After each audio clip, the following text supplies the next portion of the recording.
conversations have been dominated by people on one side like Pamela Geller and on the other side by organizations like CARE, neither of whom I believe represent the mainstream of thought or, frankly, suggest reasonable or good policy options for how to deal with Islamist extremism in the Middle East and the threat that it poses domestically.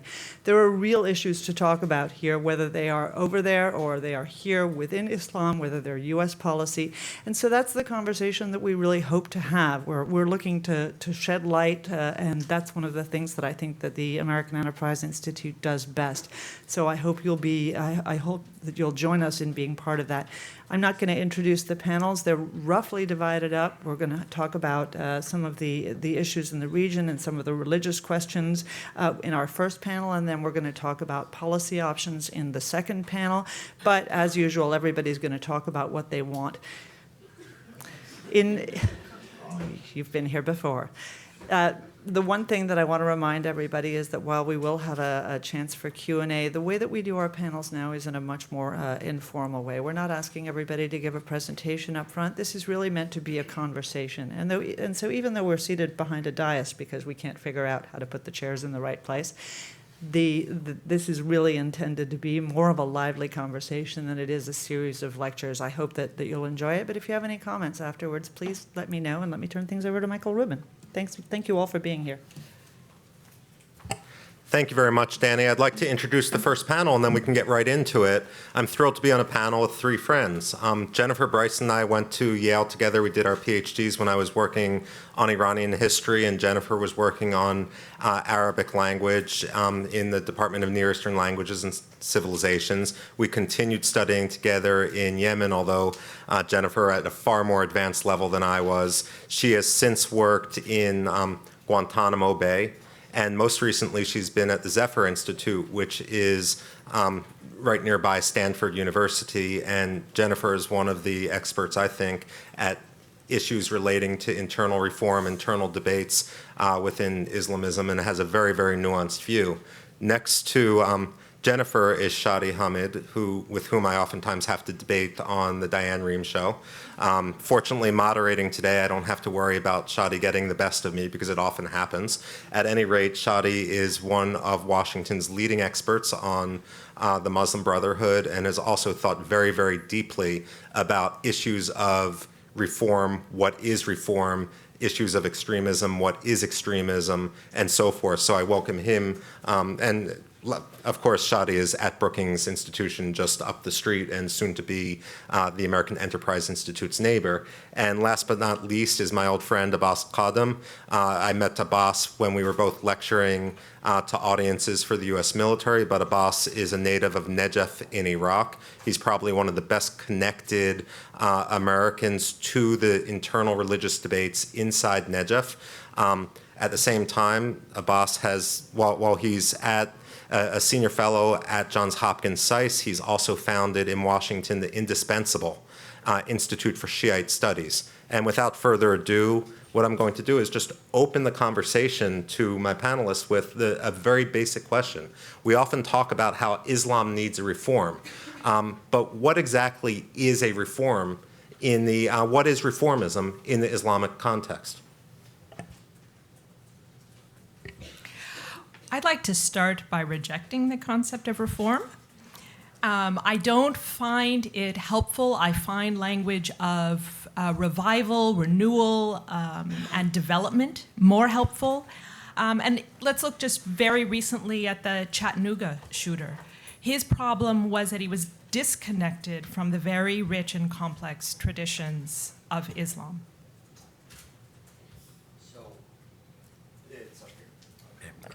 So I don't like a different word. So you don't like reform. I don't like reformation. And I feel like this word, we've been hearing more and more of it. And there's a New York Times bestseller that has that word prominently in the subtitle, Ayaan Hirsi Ali's new book. So, I mean, part of the problem there is this idea that we can apply concepts that were specific to Christianity and its evolution to a very different religion, Islam. And this idea that we almost assume, like there's this liberal determinism that all societies, cultures, and peoples will ultimately end up at the same endpoint, the end of history, if you will. It's just a matter of how long it takes to get there and what happens along the way. I mean, I find this idea a little bit, you know, in a way it's sort of paternalistic and patronizing. I mean, why exactly should Islam be like Christianity? Why should Muslims necessarily? And, you know, there was that big debate that I'm sure a lot of you saw with Bill Maher and Ben Affleck. And, you know, I think a lot of us were, or maybe not, I don't know, but a lot of us were cheering on Ben Affleck. But actually, when you looked at the substance of what he was saying, it was kind of problematic, even though that might have been our kind of instinctual feel to say, oh, good. He was essentially saying that we all want the same things, that Muslims want to eat sandwiches too. And he actually said that, eating sandwiches, as if, and you know, we all want to raise kids and have good jobs and all of that, which is all fine, but you can want to eat a sandwich but still believe that Islamic law should be central in public life. You can want to eat sandwiches and believe that the hudud punishment should be implemented. And that's where I think it becomes challenging. But anyway, the point there is that it may be that Islam, and I'll just put this out there and we can get back to it, what if Islam is uniquely resistant to secularization? Then what? I'm just going to push back on one question, actually ask you for clarification. When you say hudud punishments, I think everyone on the panel knows what they are, but for the wider audience. So the hudud punishments would include stoning adulterers, cutting off the hands of thieves, various punishments for alcohol consumption, the death penalty for apostasy. Okay, I'm actually going to push back on something Jennifer said, if I may, or actually try to extrapolate a little bit more. When you talk about how it's necessary not to necessarily have a reform, but a reconnection with the rich theology and some of the theological debates within the Islamic context, the question is, given in the late 20th century, the distortion that's come from some of the funding of radicalism from, for example, some of the Persian Gulf Emirates, or we could say from the Islamic Republic of Iran as well, in the more Shia context, how do you actually go about reviving some of the other strains of debate which might not be as well resourced? And just for the audience, if you could identify what you think theologically those strains are. So small disagreement I have with Shadi on this. Both touch on an issue that I think is really important, and this is the issue of religious freedom, including religious freedom for Muslims in Muslim-majority society. One thing with these hudud punishments, it is debated whether or not death for apostasy is a HUD punishment. And so that debate is ongoing, and there's a lot of rich substance in it. And for this distortion that we see today, it's one reason that in my own research I became so interested in the question of Muslim support for religious freedom, including in Muslim-majority societies, is because there are a lot of constructive voices out there, but they're often crushed by authoritarian regimes, modern social pressures. And so I think one of the most important things is going to be reducing the barriers that the constructive voices face, such as censorship and lack of funding. And as for specifically which one in details, I'm going to pass on that for now because it's almost too big a question, but that'll at least start it off. We'll come back to that.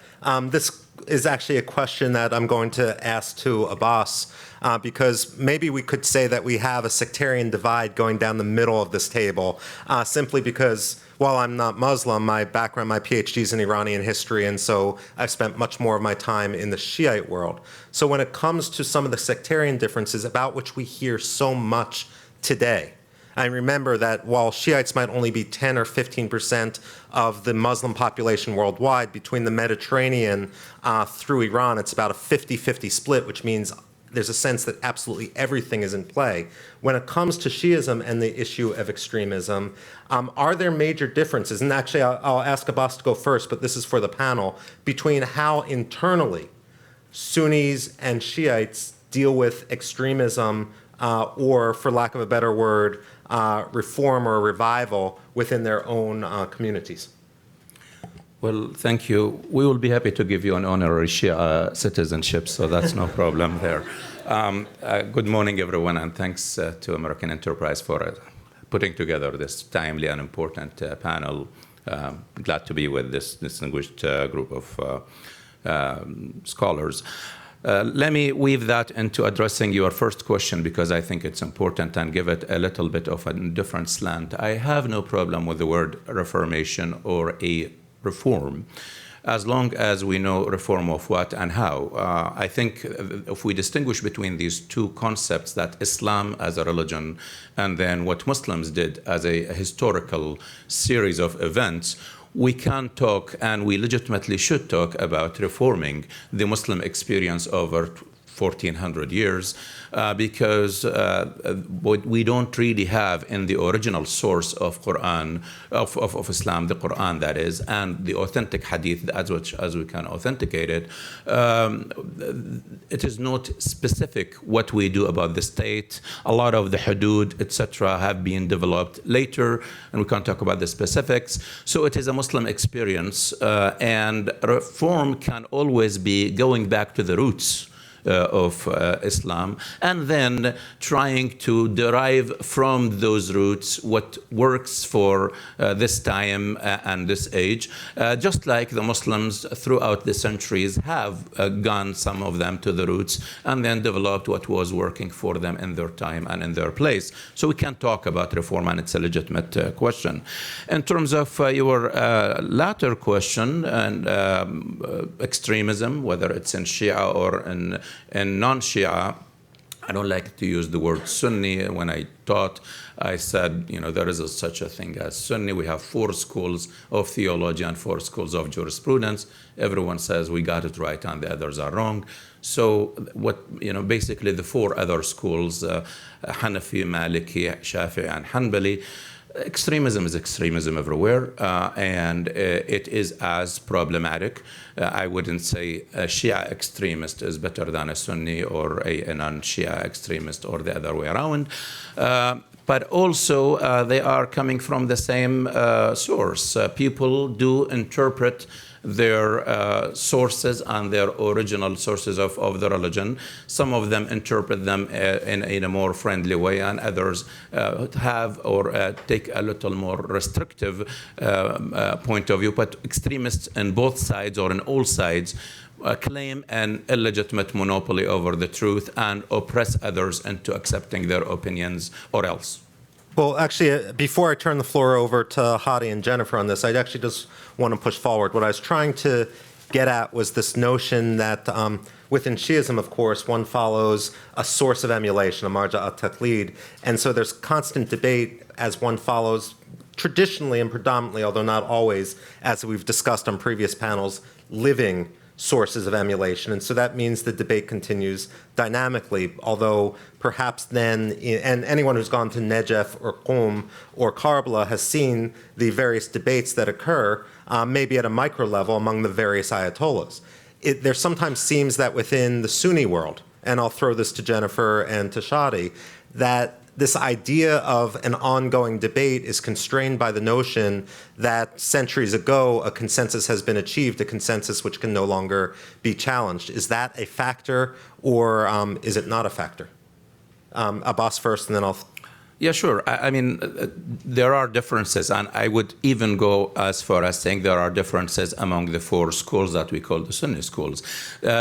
Sometimes in certain schools of Islam, certain dead people have an omnipresent authority. Ibn Taymiyyah for the Hanbalis, it is very hard to come against a ruling that he has made in the 13th century, that is, and AD. And that is something that is with us, and that's why we see it is very hard to loosen oneself from the grip of the authority of certain people like Ibn Taymiyyah. But if you go in other schools or in other places, Al-Azhar does come up with new rulings all the time, and Hanafism and Shafi'ism, and also in the Maliki school, there are a lot of them. But you are right on one thing, right on the spot, is that the Shia have gone with the idea of the ijtihad much more than their counterparts, and that gave them a lot of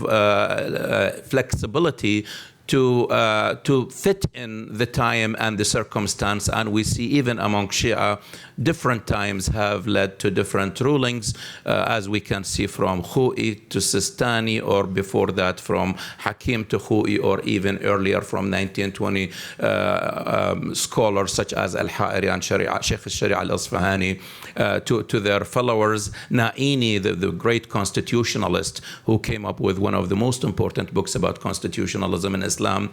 So you have that, and there I would agree with you totally, yes. Just one two-finger. Can you define for the audience ijtihad, the term that you... Ijtihad, basically, it's one of the other sort of disagreed upon concepts.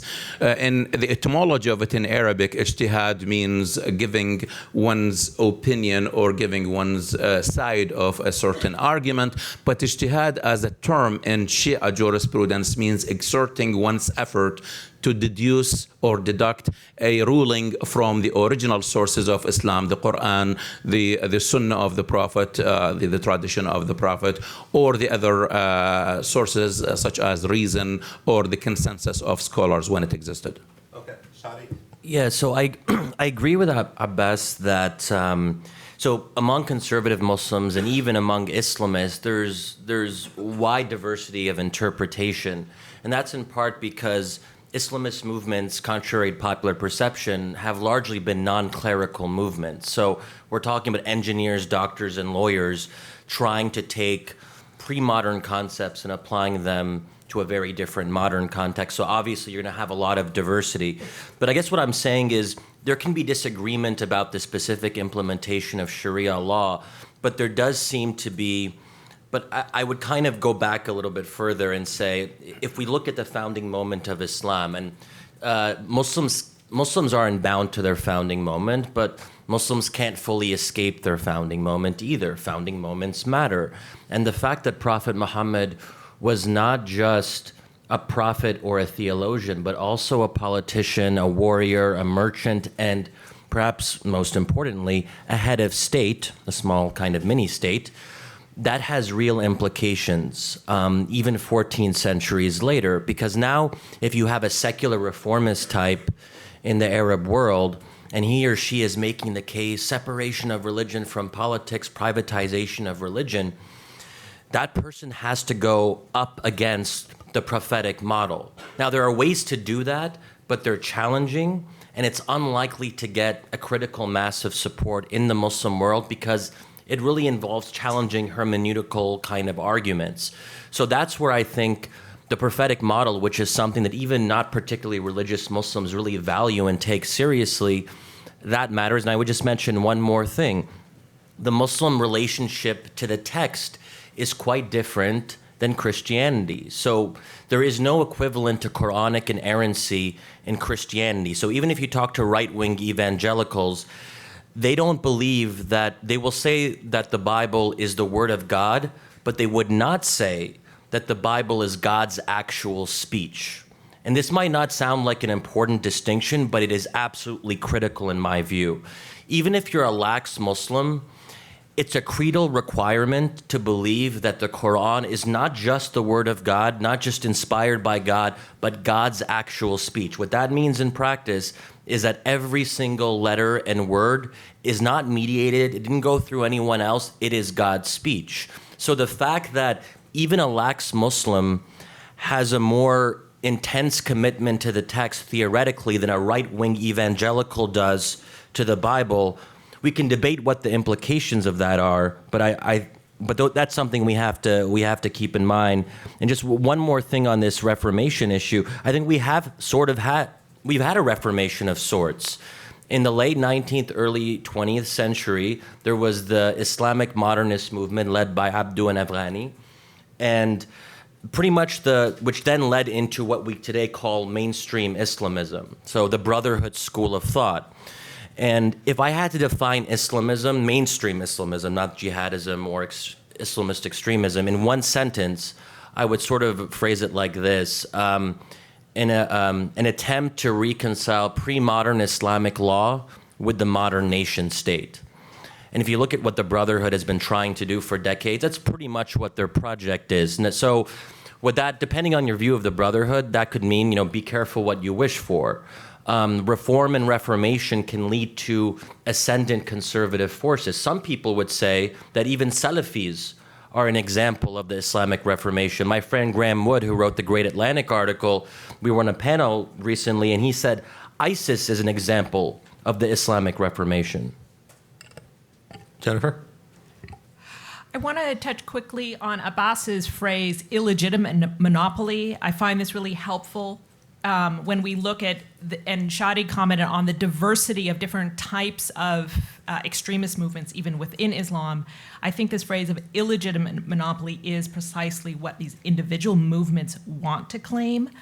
As for reformation, I agree actually with your latter comment about how some would say, Islam's initial movement towards effort of a reformation of sorts within the Sunni tradition, I see coming more with the Salafis, who looked at the traditions as sort of barnacles stuck on a ship that need to be removed and wanted to reject that, and then also had a very narrow view of what it means to go back to original sources and what's possible from those. Okay, I mean, just an explanation to the audience, we may appear that we are delving into the weeds, but that's only because the second panel, which is going to be led by Danielle Pleka, is going to look at the greater macro issues of how this fits into United States policy and broader policy within the Islamic world. That said, what I want to do is pick up on something which Abbas said almost in an offhanded way when you talked about, you differentiated authentic hadith. And this reminds me of some of the work I've done with, for example, the FBI, in which I oftentimes hear, and I've heard this from other Islamic scholars as well, about the problems growing in the region from inauthentic hadith. Now, a hadith, of course, is an example saying tradition of the Prophet Muhammad. It's an important source of theology beyond the text of the Quran itself. But the question I have, and this also builds on what Shadi said when you made the excellent observation that oftentimes what we have with these modern, if you will, more extremist movements are movements of engineers, of doctors, of other professionals, rather than movements which are necessarily being led by theologians. So when you have a situation like this, maybe in your various areas of expertise and within the greater Middle East and Islamic world, you all have different areas of expertise. I'd like you to address any examples or problems you see from inauthentic teachings percolating to the top and speculate on how within the Islamic world you can counteract these, or perhaps stepping on the toes of the second panel, how within the policy world you can you can contradict these. Can I go to you first, Jennifer? Okay, one specific example comes to mind that I've been looking at in a lot more detail is so these hadith are sayings and actions attributed to Muhammad. And with this issue that earlier about whether or not death for apostasy is a mandatory punishment, this does not come from the Quran, but rather from a saying attributed to Muhammad, a hadith. And I think also here we need to touch on the modern media environment of 140 characters. So we often, at least those of us who are involved full-time in Islamic studies, will see, in social media, both in non-Muslims who are very involved in these anti-Muslim movements, as well as some of the extremists, this little phrase, Muhammad said, he who changes his religion, kill him. Well, that fits into 140 characters, and so that gets shared around. But that is embedded within a saying itself that has all these traditions of who narrated it, who said this, and this is very, very important for Muslims themselves, and this is where these questions of authenticity come from. And that saying of Muhammad has in its chain of transmission somebody named Ikrimah, who was known as a liar. And so there are major scholars throughout Islam who won't accept any traditions that were narrated by Ikrimah. And now it gets into far, far, far more detail. And you're probably starting to get bored. And those who are thriving on the quick social media get bored, and that's where we then lose connection to these discussions going on that are challenging acceptance of that hadith, and they're challenging it based on internal traditions to Islam, but these get into long, detailed conversations by the scholars and the theologians, which is very different from the way political activists coming from an engineering or medical background will approach the texts. Shadi or Abbas? Go ahead. So I would just offer a note of caution. I mean, I think we have to ask ourselves this question of, does belief precede action, or is it the other way around? So sometimes we just assume, so doctrine says something, and therefore that explains why a certain Islamist group takes a certain political action. But oftentimes in practice, it's the reverse. And you especially see this with mainstream Islamist movements, the Brotherhood or Nahda or the PJD. They'll do something out of... Can you define PJD just Oh, sorry. The Justice and Development Party. It's the main Islamist party in Morocco now, and is actually part of a coalition government. So they will feel forced to do something. So political necessity will push them in a certain direction, but they won't have thought it out theologically. But then, because they've done it, they have to justify it to their followers and tell them that this is Islamically authentic. So they retroactively go and try to figure out some way to justify things that they probably wouldn't have justified 10 or 15 years ago. And Islamist movements over time, we don't have to like them, but I think we have to acknowledge that they have changed on a number of key issues: attitude towards democracy, women's rights. They don't believe in gender equality, but from where they were in the 60s to where they are now, there has been a shift. But all these things, I would argue, were driven primarily by political context and not theology, no considered discussion of theology.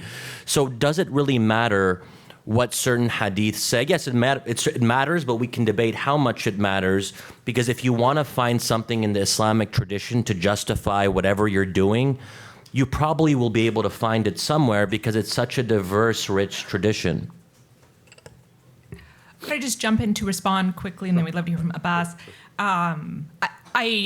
Shadi makes a vitally important point that it's often political agendas and power seeking that are driving actions, and then digging, a little bit shallowly through the tradition to try to justify them. But this question of, so then, does Islamic theology matter, I think is really important. And I just had a blog post that I put up at Arc of the Universe, a University of Notre Dame blog, of a lecture by Aurangzeb Hanif from Pakistan, who gave a terrific talk on this question of, does Islamic theology matter if what is going on is fundamentally political? And one of the key points he makes, he feels as a Muslim, he's looking at this Sunni perspective, that the public religious discussions have become so distorted that he feels that this engagement at the theological level does matter, even if that itself is not a primary driver. Well, I'm just going to give it a little bit of nuance here. Back to our question of authenticity, and since I normally go deeper into that when I teach, but today when I spoke about it, it came as a fit in the conversation. Authenticity here, there are two kinds of issues with the hermeneutics of the original sources of Islam.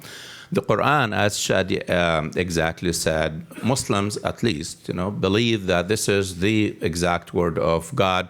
It has not been changed by as little as a comma since the days of Prophet Muhammad. That still does not mean we are immune from error when we rely on the Quran, because there will be the issue of interpretation. We deal with words that have been in currency 1400 years ago. Yes, it is the same language, but if you want to just bring it home, just imagine how different the meaning of the word arms in the U.S. today from the days of Madison and Jefferson. And in the Second Amendment, are we talking about the thing that Madison needed 5 minutes to load, or the thing that you can mow down 200 people in a matter of seconds? we don't know really what Madison would do if he saw the AK-47. So what do we do here? We go with our own best efforts to imagine what he would do. And there are good arguments on both sides. In Islam, the same thing. Yes, the Quran is the word of God in the mind of a Muslim, but the meaning of each word in the Quran is in dispute among the Muslims today as to what they meant 1400 years ago. When it comes to the hadith, that is, when we talk about the hadith, actually, it's not just the statements of the Prophet. The source of legislation in Islam are the statements, the acts, and the consent of the Prophet. And I don't want to go deeper into that, but when you go to the acts and consent, you even become murkier in your interpretation of what those meant. But if we stick to the hadith as in general, the authenticity is a very important issue to think about. Unlike the Quran, which was recorded in the time of the Prophet, the hadith was recorded 200 years or so after his death. So and so told me, so and so told him, so and so told him, so and so told him, until you get 200 years later, and the Prophet said. How many of you can reproduce what we said in the last 15 minutes? Imagine, 6, 7, 8 people in the chain of transmission that will get you exactly. If we are differing on the meaning of an exact word, what will happen in those 200 years? So that is one thing. The other part of it, or the other layer of it, is that it is not always this hadith or the Quran is being used honestly. Let's remember that those groups, whether they are terrorist groups or their ideologues, they are not using these in an honest way to get the right verdict. But most of the time, these are used and cited to advance a certain agenda. Muslims have lied and attributed things to the Prophet for 1400 years. And there are stories after stories about what people did. So in a matter of hadiths that trickle down, again, I think it wasn't addressed, the part of your question, what kind of hadith that will come in? Take the hadith of, for example, this about the 70 virgins. It is not in any one of these 6 hadith books that are considered authentic. It is coming from out of that. And then even if you were to think where it is used to help or to sort of lure those people who are, fit the profile. Who is the guy who will be a suicide bomber? Look at their profile. Are these people who are likely to go and study the 6 hadith books and see which hadith is right and which not, and what it means? Much less to say about, as one of our colleagues used to say, the hadith should be rejected on the grounds of practicality. Even in paradise, you will not be able to find 70 virgins. So it's just an issue that you have to really deal with, but it is used to manipulate certain people, and that is what you have. Between the Shia and Sunnis, the Shia don't even have a book that they can call authentic, sahih. And that is easy. Yes, they do consider certain hadith sahih, but even for certain hadiths that have been used as sahih for 1400 years or 1200 years or 1000 years, you've seen recent scholars who came out and said these are not really sahih. Sayyid Khou'i, for example, one of the greatest hadith scholars who passed away in 1992, he came out and rejected certain hadiths that have been used by the greatest scholars of Islam before, hadiths attributed to the Imams or to the Prophet. So there is always that revision. This word sahih, and especially for Bukhari, kind of ties the hands of certain Muslims in the non-Shia world when they want to come against it. Al-Bukhari is one of the compilers of the hadith books.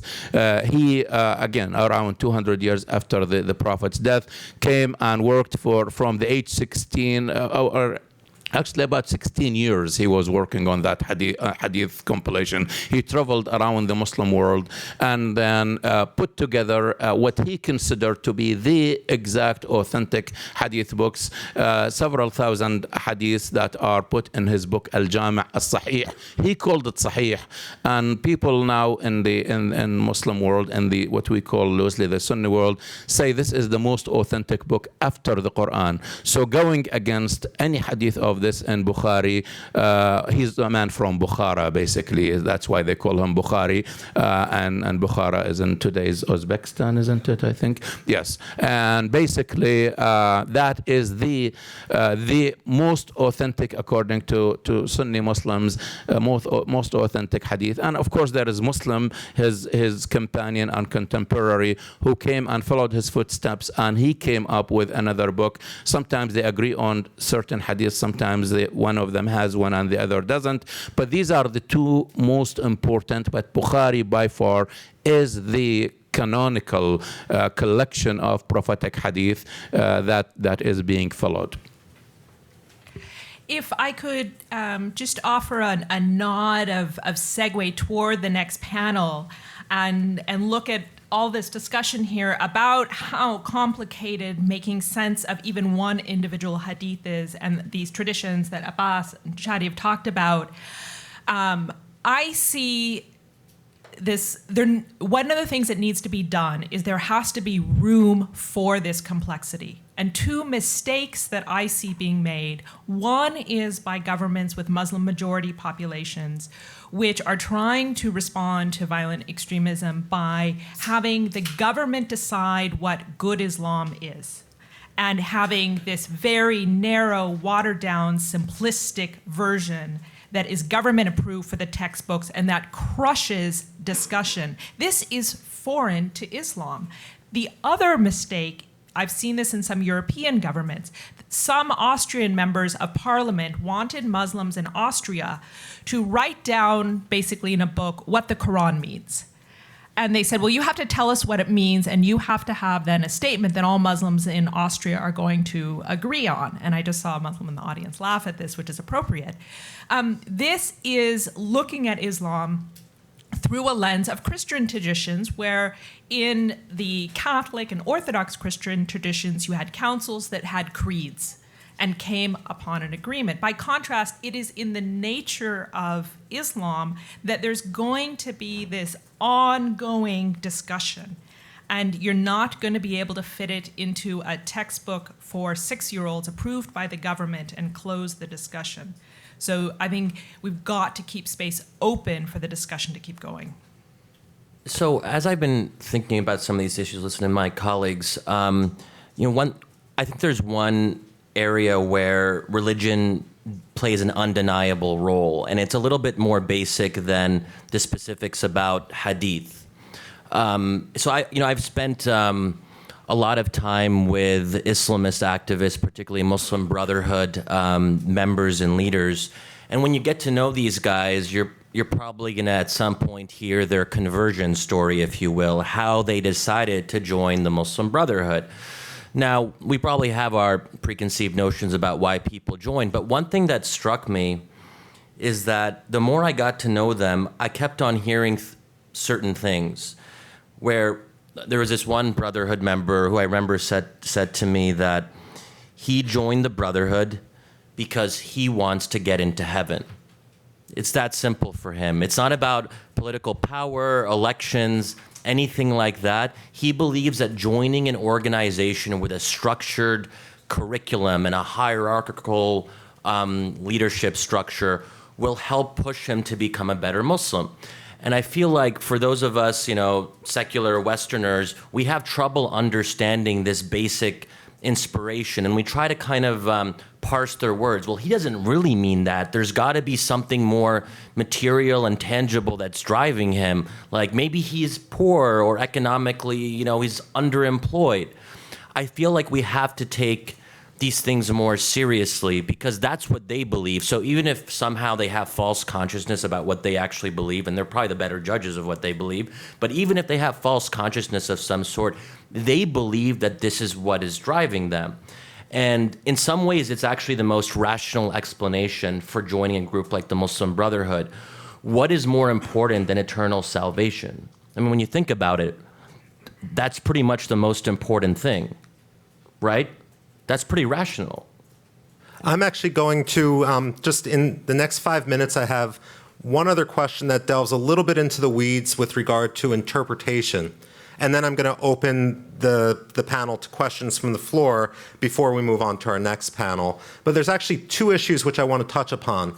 One is this issue which is oftentimes cited to explain radicalism, and that's the issue of abrogation. And what that means is that when you have two verses of the Quran which seemingly contradict each other, that which was revealed to the Prophet Muhammad last automatically trumps that which came earlier. And as Shadi had said, I mean, Muhammad was not only the prophet of a great religion, but he was also a statesman. And it was towards the end of his life that the state really started to consolidate. And therefore, some of these later verses tend to be a little bit more stricter or hardline in their interpretation, if you will.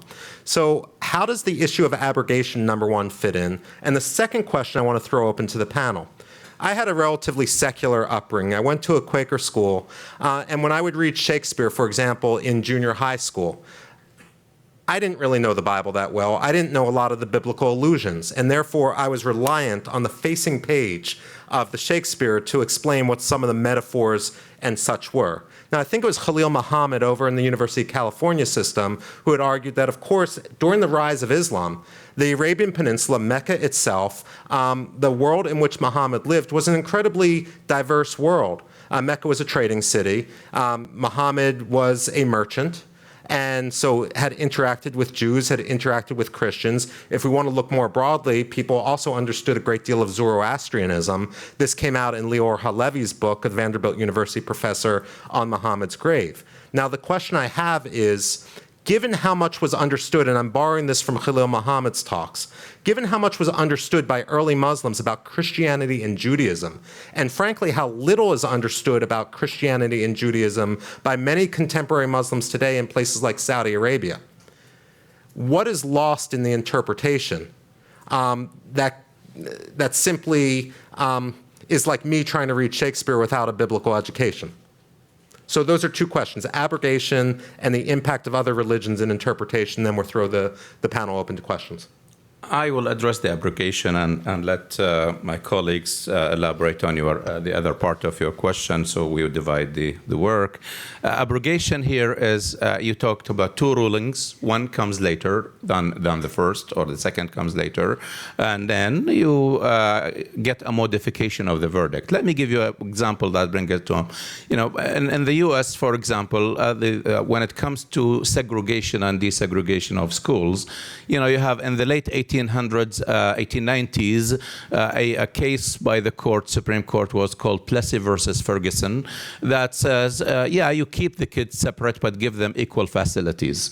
Then that was the law for years and years until 1954, and you come with Brown versus the Board of Education in Kansas, and then this case went to the Supreme Court, and the Supreme Court said, no, equal by definition or inherently is, separate is not equal inherently. So now you have the law that says you desegregate, and then you get to the implementation of it as we know it from history in the Eisenhower days. Same thing here in Islam. There are two kinds of murky issues when you talk about abrogation. First, we talk about Quran abrogating Quran. So in other words, in the early days of Islam, there were certain, or the Prophet's life, there were certain issues that were addressed in different way than later. A concrete example is the consumption of alcohol. There is a verse that says, do not pray while drunk. So simply, in order to be able to know what you do. So yeah, you get to, there's fine print because you pray all the time, so you don't get time to be drunk, but still, even if you manage to squeeze in a glass or two, then that's fine. That's early because you talked about people in the Arabian Peninsula at the time where their only means of entertainment was drinking. So if you come to them and there is a new religion and give up this, give up that, etc., and then you give up alcohol, they say, go. I'm not going to be part of Islam, so give them that. Later on, when there was a lot of investment, there was a state that could enforce that rule, said don't drink, period. Now, the second one abrogated the first. Now, and that's what they call partial abrogation, but that's a nuance. But anyway, the earlier one continued to be in existence in the Quran, because if somebody who prays he can't drink and pray. Now, the other problematic part that we probably is more relevant to our panel is when there is this school that says the hadith of the Prophet can abrogate the Quran. Now, the Quran is authentic. That is abrogating another piece of the authentic scripture.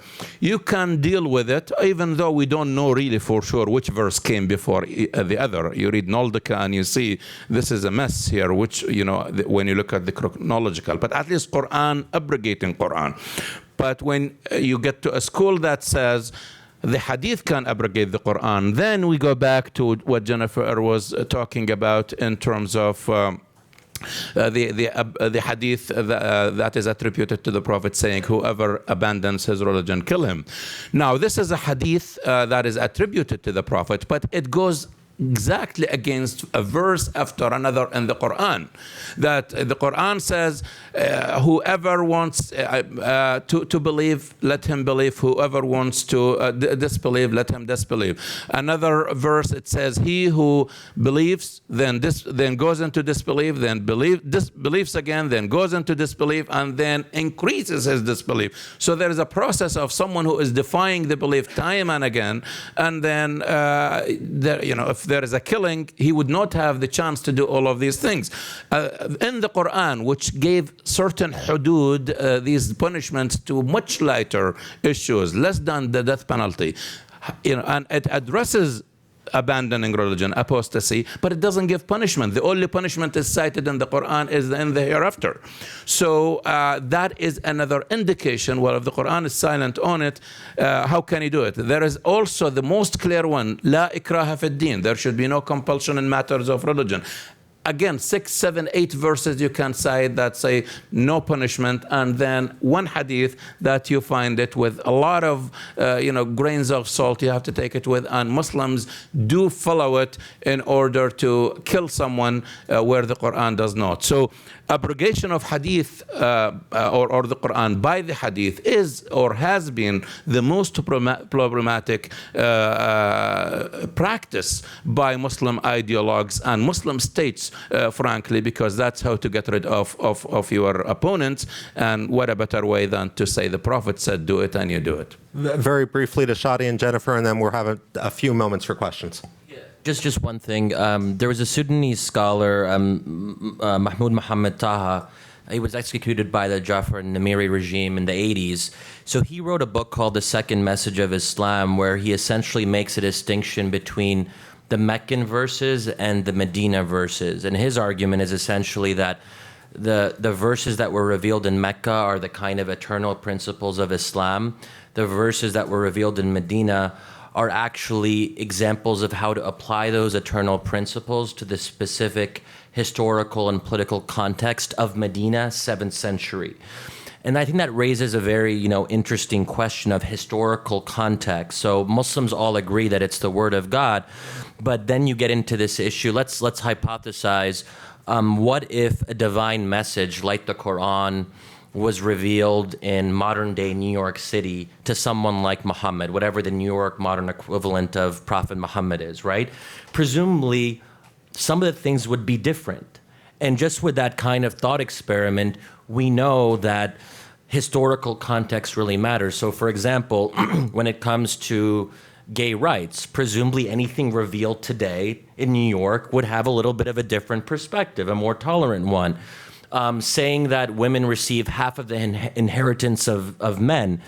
No one would take the divine message seriously in the US or Europe or in a lot of other places in the world if that was in the text. They'd say this doesn't really relate to our modern context. So that's one way of looking at this issue of context. Jennifer? Just briefly on this question of abrogation, what I think we need to look at is the internal discussions that Muslims themselves are having, because it raises flags for me when the most frequent place that I see this question of abrogation being raised, in which later verses of the Quran or perhaps even Hadith then would make other verses of the Quran illegitimate. I see it raised most often by non-Muslims who are very attached to a narrative of, well, Islam is inherently violent, C. Well, if they're the only ones really raising this again and again and again, that should put up some flags for us. I relate that, for example, to this concept of taqiyya, which is raised often by those who say you can never trust a Muslim because this term means that, well, it's okay to lie sometimes. Muslim friend said to me, he said, how can I be doing something I've never heard of? If these conversations aren't important internally to Muslims themselves, we need to look at that. And real quick, I think you raise a great point about how familiarity with Jewish and Christian traditions was important and common historically, and is astonishingly absent today. I think that there is room to reopen that.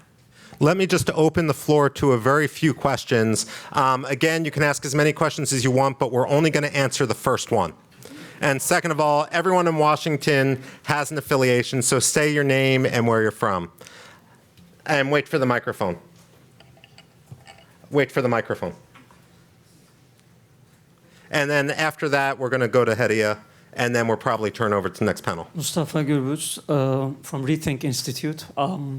Isn't it to think about the prophetic model as the head of state is a modern imagination? Very good question. Is it a modern imagination to think about the prophetic model as a head of state? Should I also tell another sentence to explain what I meant? Sure. So, if we look at the modern construction of the self, going back to the roots, isn't it to think that this is fundamentalism, which could be applied to other contexts, what we call fundamentalism in various forms, either religious or non-religious? So why Islam should be exceptional in thinking and explaining complex human behavior?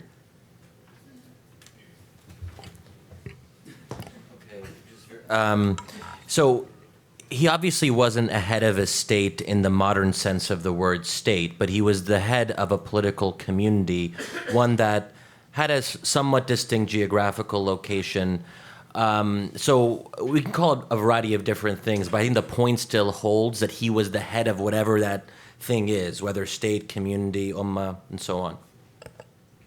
I have to admit that when Shadi used the phrase head of state, I sort of thought, oh, no, I disagree. I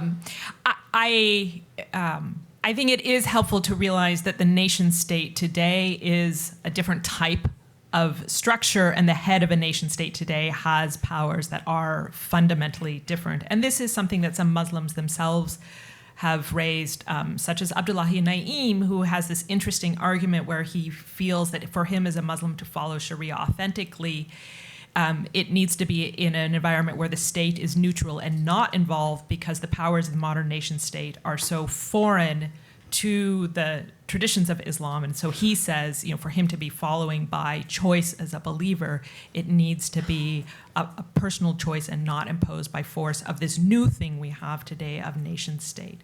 So I look at Muhammad more as a community leader, although I recognize what Shadi said, it was a political community of sorts. Oh, if I may, it's a very important debate and distinction, simply because if you read Ayatollah Khomeini's works, he legitimizes his claim to be to the structure of the Islamic Republic of Iran based on his reading of the Prophet Muhammad and the Prophet Muhammad's involvement in politics. And likewise, we could say the same thing. Whether it's legitimate or not is a question for the second panel. But the issue of the Islamic State and the self-declared caliphate, which Abu Bakr al-Baghdadi has put forward, has raised these debates to the forefront again.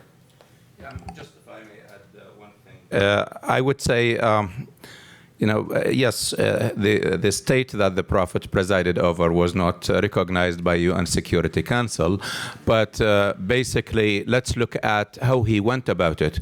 First, even though he was bound by the message that he said it came from God, he was very pragmatic, seeing that Medina had a community of Jews and Muslims, and he drafted what scholars call the Constitution of Medina. Medina, about 40-some articles that regulated the relation between Jews and Muslims within Medina in a secular way, I would say, not religious way.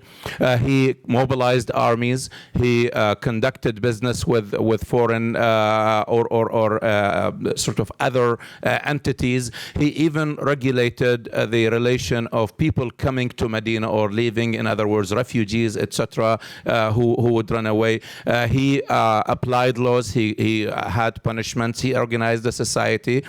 So there is all of that within the time frame of the 7th century. I would say, yes, you can call it a state. But yeah, of course, if you compare it with Luxembourg today, that would not be a state. I agree. Very quickly, Hedia, and then we're going to the next panel. Can you just please wait for the microphone?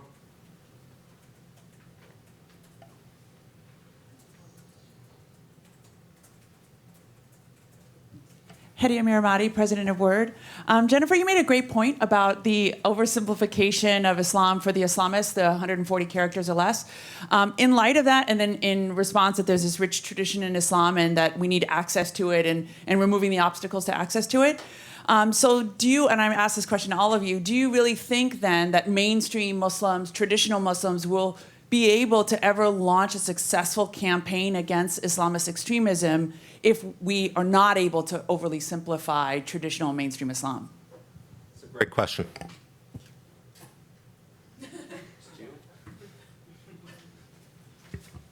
Yes, it is a good question. I think, so for example, I work together with a group of Muslims now on a project called IslamandReligiousFreedom.org. And one of the things that we're looking for ways to do is to try to find bridges between the complex analyses, for example, of these hadith to the 140 character versions.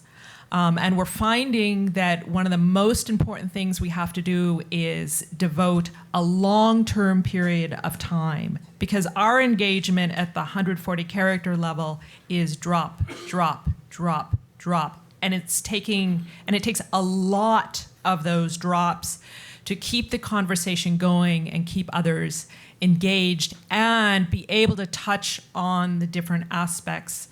But this bridge between a modern media world that wants quick, simple answer and the reality of this complexity is very, very tough. And my Twitter account, somebody just asked me to mention. That's just for...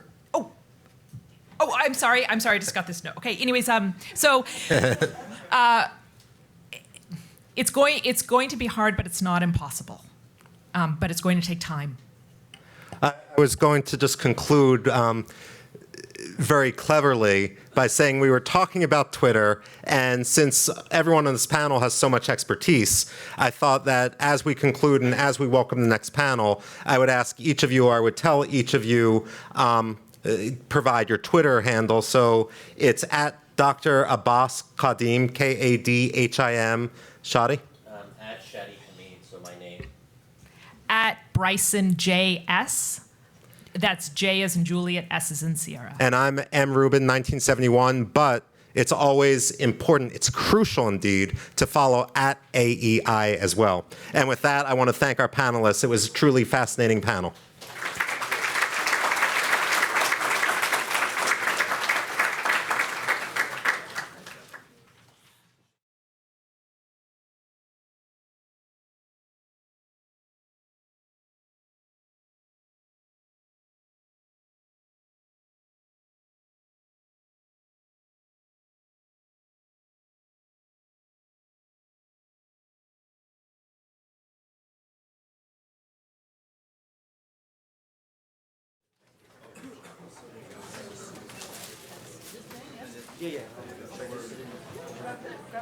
I, of course, forgot to thank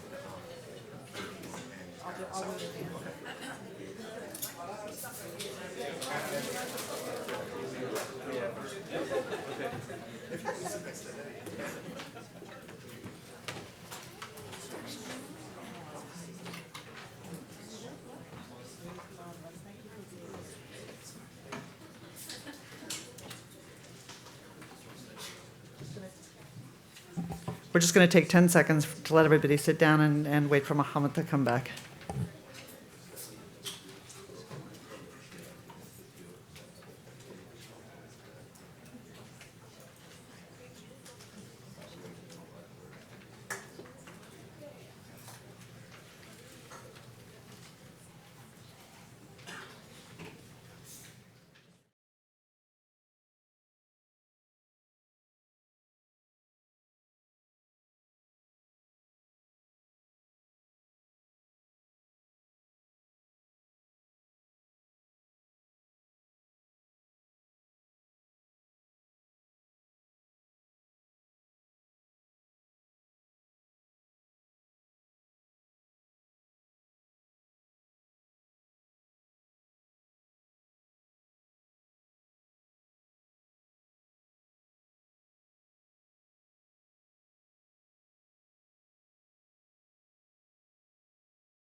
There should be a really good play called Waiting for Muhammad. Thank you, everybody. That was really a marvelous panel, and I hope everybody enjoyed it as much as I did. We're really going to turn now to a little bit more of a for lack of a better word, a practical conversation about what to do. I think we understand in depth some of the challenges that face us, and the fact that this is not a simple issue where we can suddenly embrace a reformist and expect that in 10 years reform will have happened. Part of the challenge I think that we face, and one of the reasons why we wanted to have this conversation, and I'm so glad to be joined by such a distinguished panel to discuss this, is that our national conversation really has been dominated on the one side by sort of political correctness. Successive presidents, Republican, Democratic, who like to stand up and say, this is not Islam, as if somehow they are in a position to dictate what Islam is, whether they're right or wrong. And the Islamic State is neither. Well, I actually think, and the evidence suggests that in fact the Islamic State is both. It may not be the Islam that should be, but it is in fact certainly a form of Islam. And then on the other side, bigotry. All Muslims are terrorists.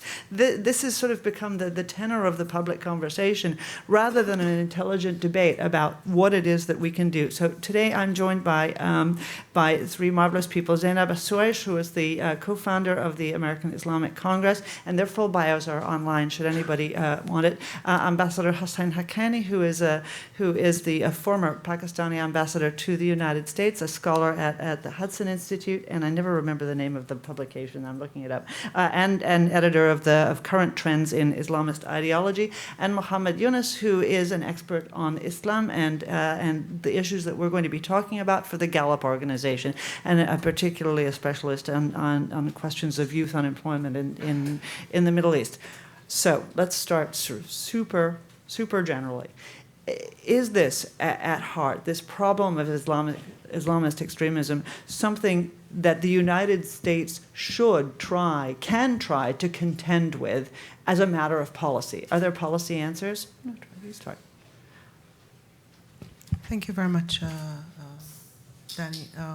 I think this question is the President recently have mentioned, and he said we are not in a war with Islam. And that certainly came through, and we all agree with that. But I don't understand why he did not make the distinction between Islam as a religion and Islam, the ideologically driven by Islamists and extremists.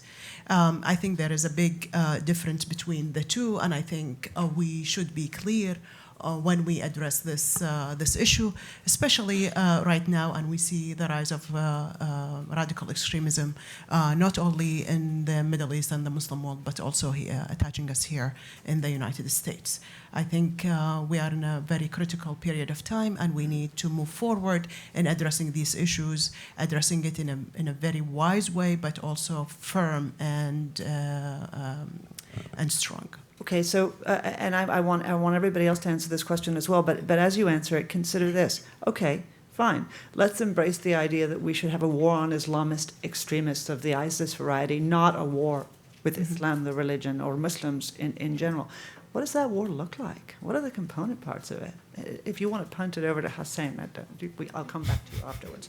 I'm happy to sort of take over from Zainab. It's always a pleasure. Let me just begin by saying that I was here for the last panel, and I was quite sort of Shadi spoke of Islam's foundational moment.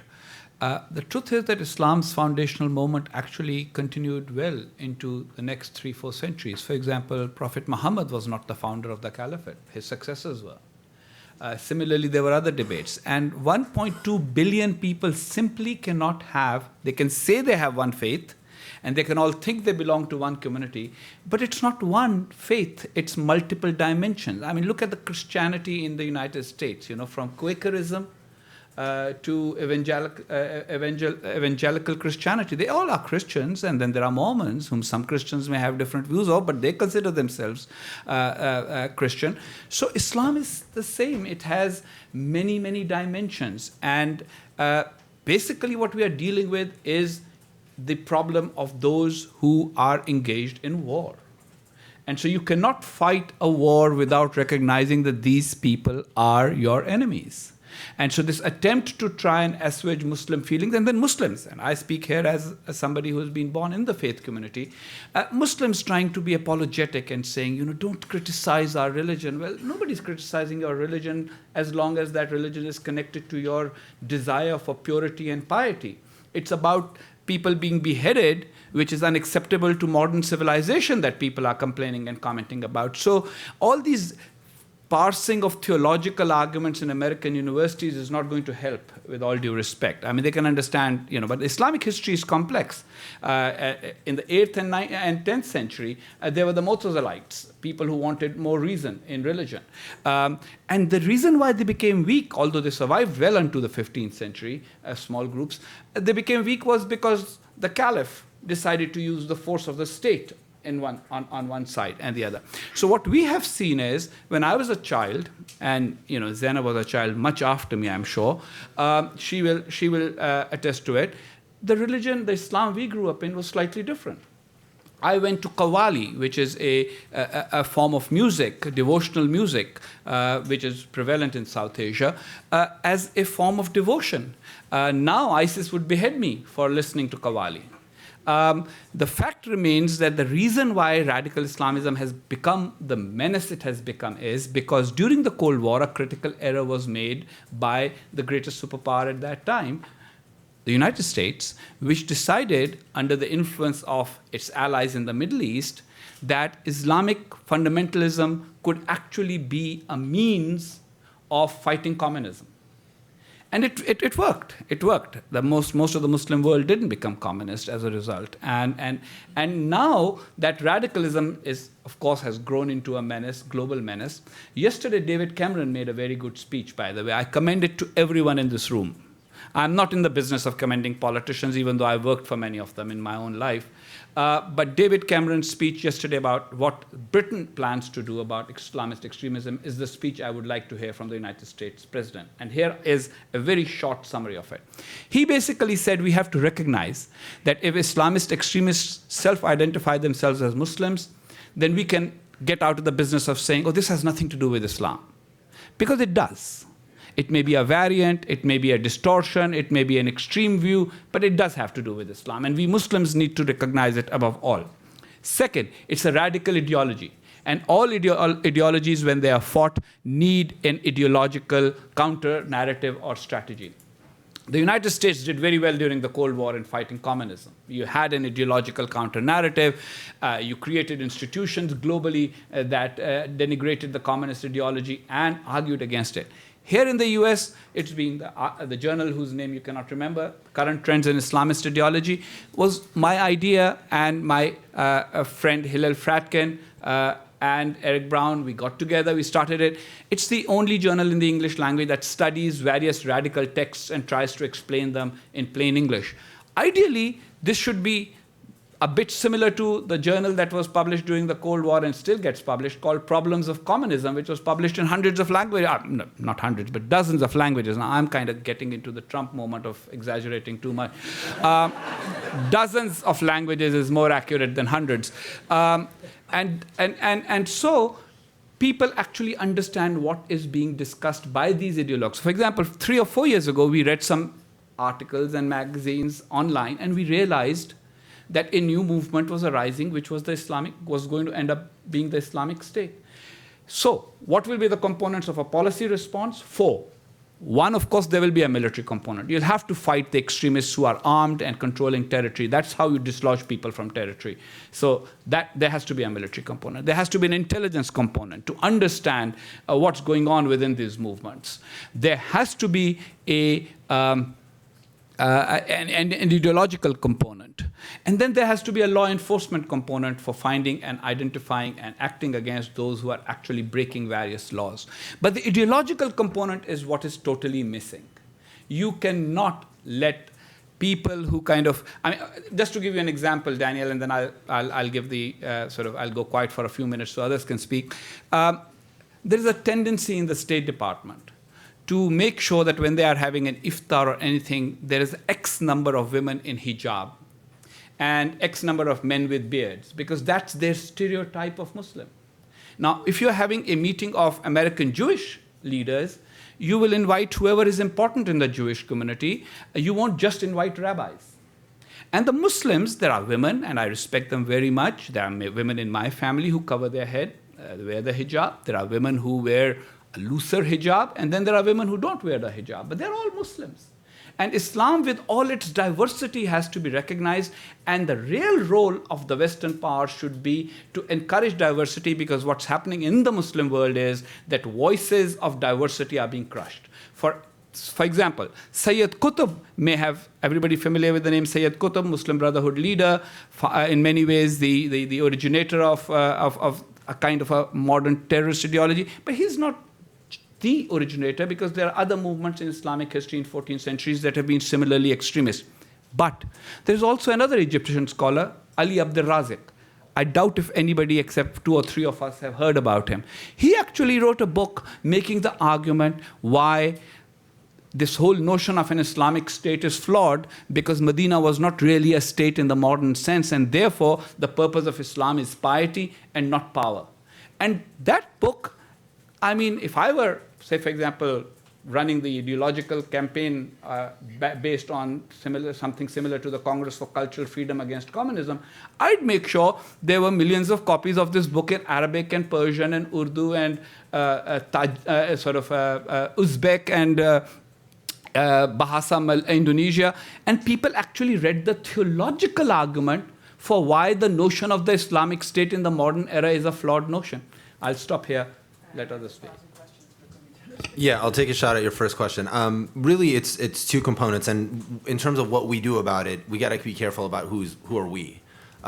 There's certainly a role for us as a nation, as America, to play in this fight. Instead of a war on Islam, I think what we're seeing now, to a great degree, unfortunately, is a war within Islam.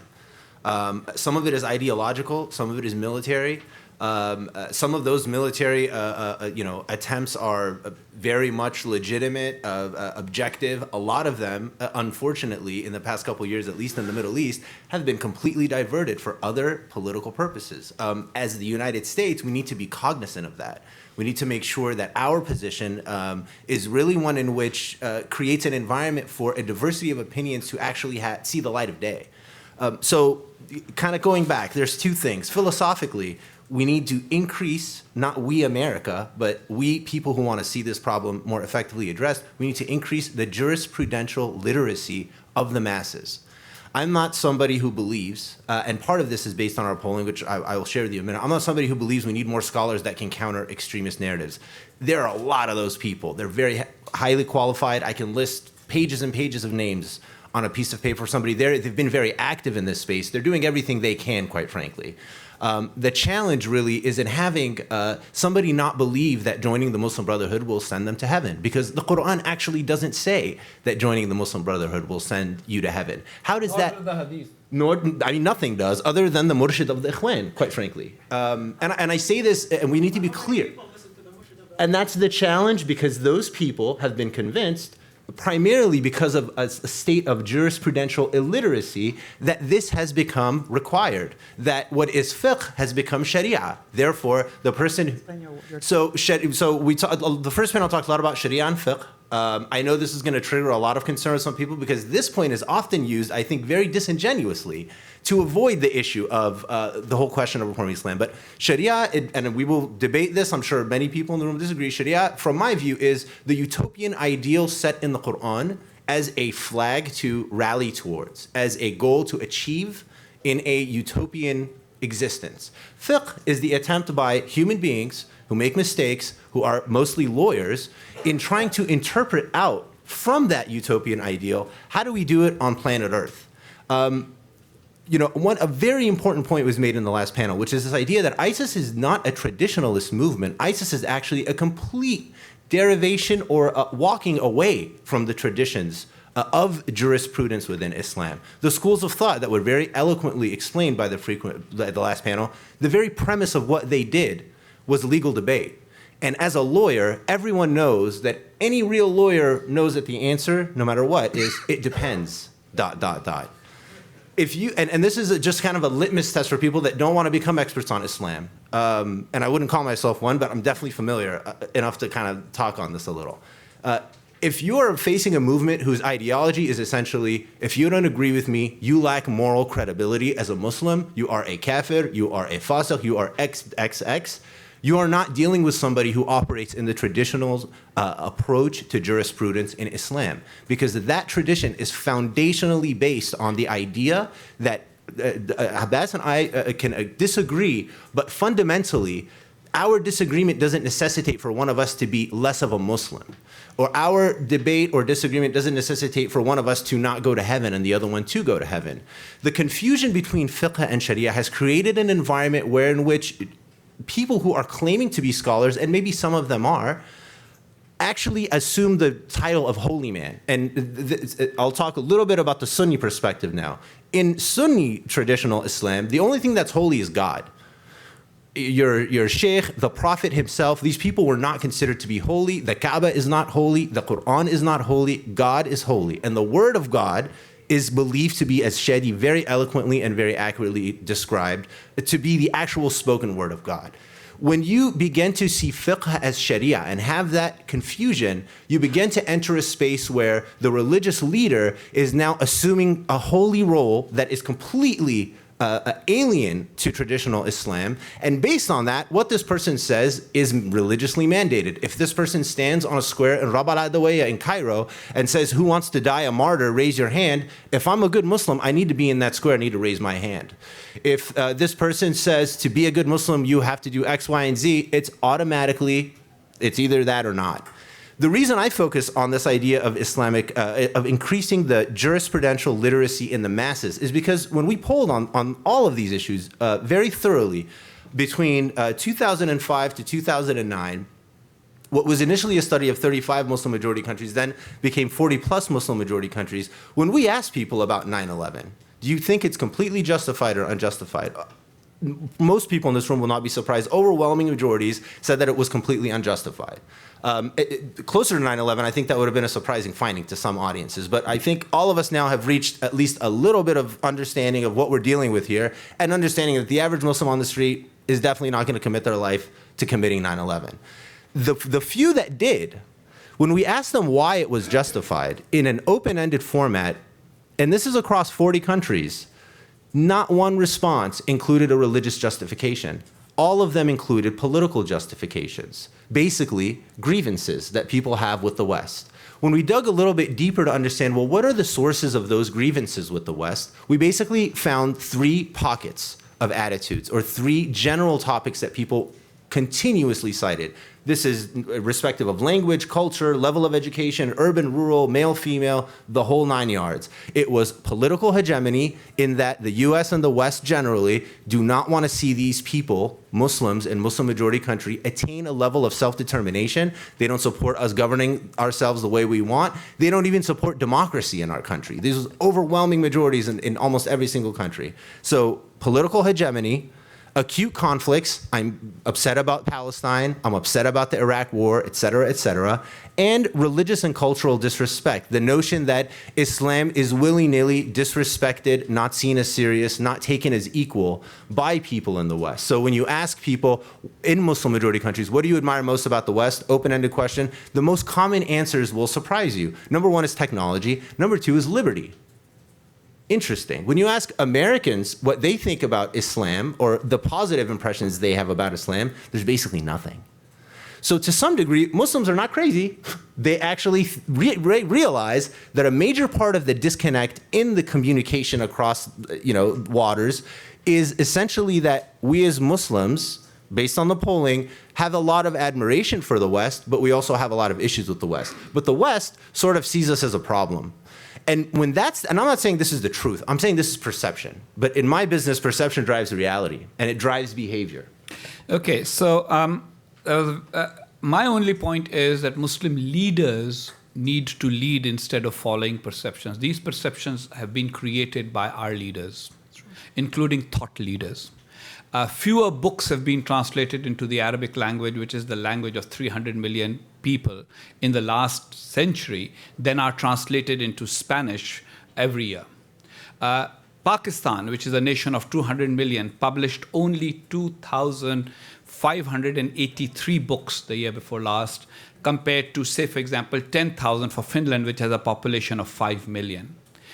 Actually, it is time for Muslims to recognize their decline and the causes of it. And that is not going to happen by increasing jurisprudential awareness, with all due respect. I understand that most Muslims, actually, many people who fight, for example, the Taliban, many of them don't know much about Islam. They really don't. They are fighting for Islam, and they don't know much about Islam. They just are following a leader. They say, this mullah is the man who knows Islam. I'm following him. I'm trying to go to heaven. But I think the real role, and that jurisprudential awareness, increasing that is the job of Muslims. Absolutely. I'm talking about the jurisprudential literacy of Muslim citizens. However, I think you just made my point. If you're a Taliban fighter that knows nothing about Islam, and you're believing your Taliban commander... But the policy question that Daniel asked, if I may complete my thought, the policy question does not actually have anything to do with the jurisprudential awareness, although it should, but it cannot. For the simple reason that that's not what policies of government can be about. They can be about the manifestations. They cannot be about a deep-rooted psychosis. Absolutely. I'm not proposing that the Department of Defense embark on a jurisprudential literacy program. Also, separation between politics and religion, it's a big, big factor. Respecting the rule of law. Also respecting human rights in these countries. And I strongly believe that the majority of our problems in the Muslim world comes from the lack of human rights, the lack of respecting the rule of law and justice. We're not free to speak, we're not free to demonstrate, we're not free to practice our religion. Mm-hmm. You come to America, you come to the West to be able to practice your religion freely without being persecuted by these so-called Islamic governments or Muslim governments. These governments are the base of radicalism and extremism that we are facing and seeing today on the rise. And they are supporting it. So they are supporting it financially. They are supporting it also with text and books and education throughout their satellite TVs, throughout their curriculums that they teach in schools and so on and so forth. Can I? Well, I actually think we have more agreement on the panel than you would otherwise be led to believe from them jumping on each other.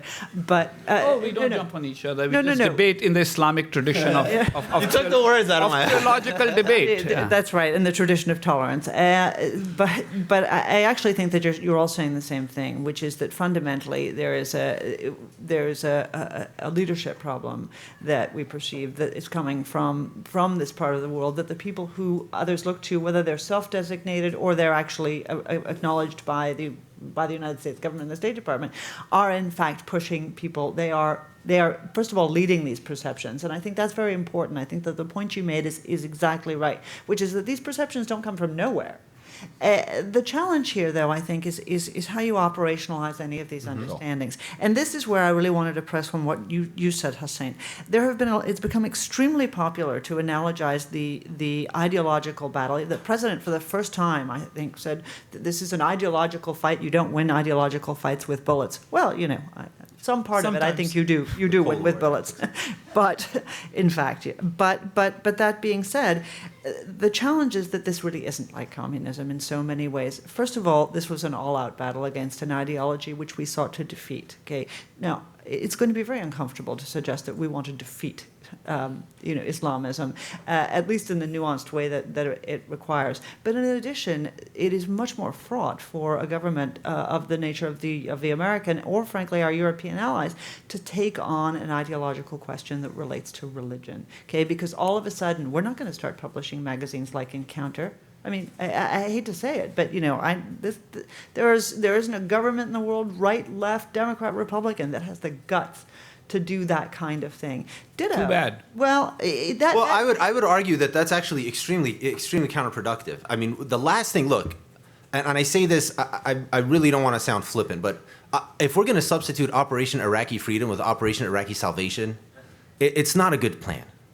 The U.S. government has no business, this is to speak in policy, what we should do as U.S., we have no business involving ourselves in things we're not experts on. We're not experts on reforming religion. We didn't do that in this country as the government. We shouldn't be doing that in other places. Something that Zainab talked about is really crucial. This idea of we can't reform Islam as the U.S. government, but we certainly are experts on addressing the ecosystem in which these kinds of movements can find followers, supporters, people to fund, et cetera, et cetera. What are those? They're different in every country. A lot of the reality that you described is really more of a reality of, let's be honest, the Persian Gulf. In North Africa, governments are not promoting an ideology that supports jihadism, if you will. They're actually trying to do the opposite, but in a very counterproductive way, because they've also done the same thing. They have state-funded, state-mandated religion. So whether that is a Wahhabi, minded royal family somewhere, whether it is a Shia regime somewhere, whether it's a military dictatorship somewhere in the Middle East, it's a bad idea. It's not sustainable, and it's not going to work. So we shouldn't be, as the U.S. government, we shouldn't be a part of that process. That's something those countries need to figure out on their own. I think we can, as the United States, can help in that. There are millions of dollars that have been spent every single year on programs to nourish the civil society, which we called for reform. And I remember many years ago in the 90s, 96, 97, on to the Arab Spring, a lot of effort has been put into democracy education in the Middle East. And I think the Arab Spring was a result of that. Okay, but wait a minute, wait, stop. But critics will say, you know how I feel about this. How did that turn out? Right, right. Critics will say, how did that turn out? And, That's right. And doesn't movement toward democracy advantage the very Islamists who then come to power? And we should talk about Egypt in a second. Well, not just that. It also created an environment where these people were basically suspect because they are now Of course, I do too. Absolutely. We need that. And the Quran does. Go ahead. I don't disagree with you in terms of how it turns out, but I'm talking about the mechanism that's been used. And I think we could use the same exact thing to make that reform or to help the population in these countries to make that kind of reform. And I think dictatorship, oppression, lack of human rights, it has a major effect on what we are seeing these days. And of course, giving the liberty to all of these religious political leaders to interpret or to display Islam the way they wish to serve their own political agenda, that's a big harm, not only for the societies and for the Muslim community or Muslim countries, but also for the worldwide nations. They are suffering from this thing. Yeah, I definitely, we agree more than we disagree. What I'm trying to say is, as policy making, let's focus on what we're experts on. From my perspective, this is what we're experts on here in the U.S.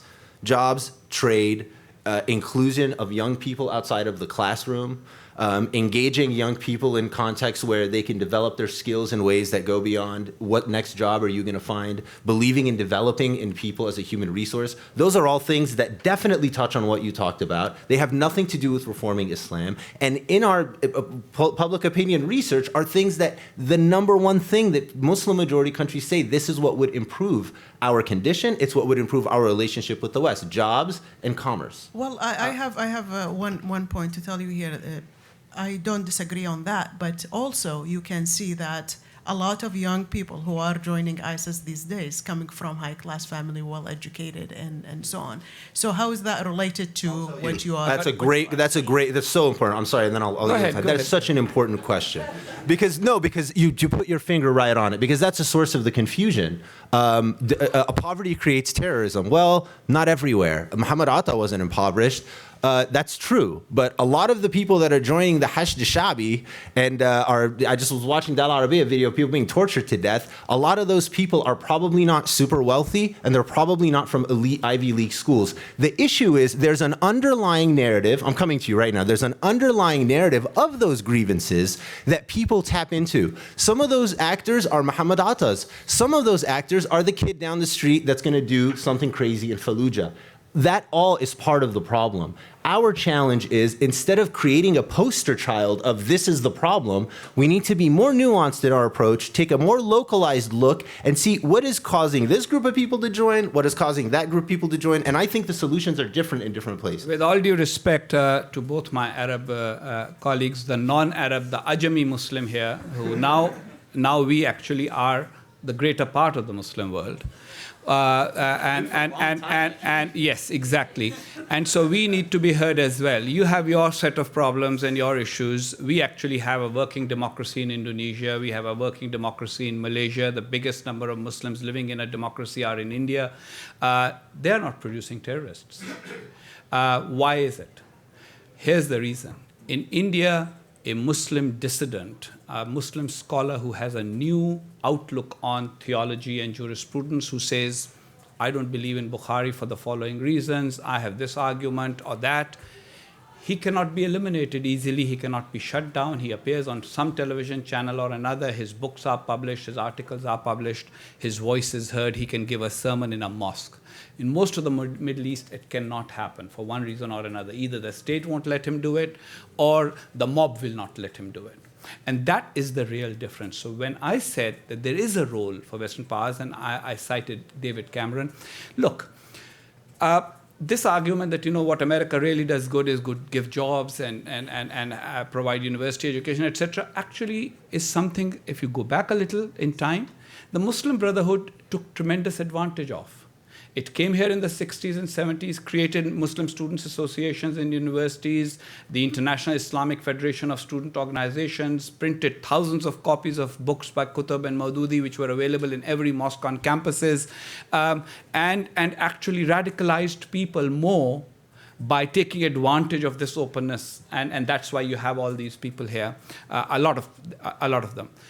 My argument is slightly different. I think that what the Western governments can do, and not only governments, but foundations, individuals, think tanks can do, is actually to give a voice to the voices in the Muslim world that are being shut up, people who can't be heard there. If Taha had been able to escape Sudan and be in the United States, he could have written, he could have spoken, he could have given speeches on television, etc., recorded in modern times, YouTube messages, he wouldn't have been executed.